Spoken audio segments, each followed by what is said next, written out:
So today our topic is branching scenario design, and this is one that is near and dear to me since this has been literally my bread and butter since the beginning of my career in terms of designing the technologies around this, as well as other kinds of similar kinds of technologies. So let me start by saying branching scenario design is a specific type of branching technology. Okay, so I'll contrast that with an example. So, one of the things I developed early in my career was branching for diagnostic prescriptive purposes. And I've written on this. If you're interested in that, I can share some of the articles that I've written on that particular topic.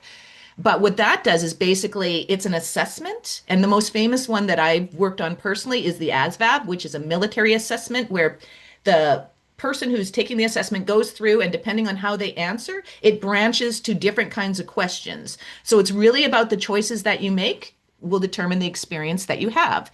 And in the case of the ASVAB, that's an American test to determine which military occupational school you're best suited for. So people who are new recruits will go in, they'll take this test. They might find out that they're in a particular branch, maybe Army, Navy, Air Force, Marines, but within that, what particular military occupation should you best pursue? That's the point of the ASVAB.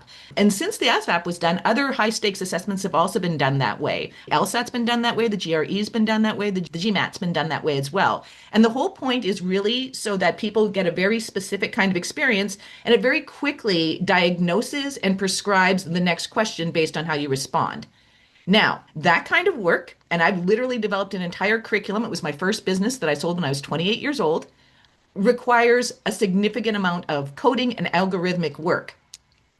Typical branching scenarios do not. Okay, so if you were thinking, oh my gosh, we're going to get into this really insane chatbot design and how to do all the algorithms, not today, friends, not today. But if you want to explore that in the future, I'm absolutely happy to talk with you about that.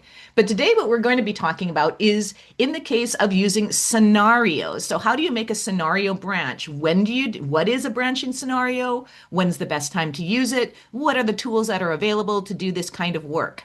So, because I like to be about it and not just talk about it, this experience today is going to be branching. So let's start by moving to the very first branch, which is right here.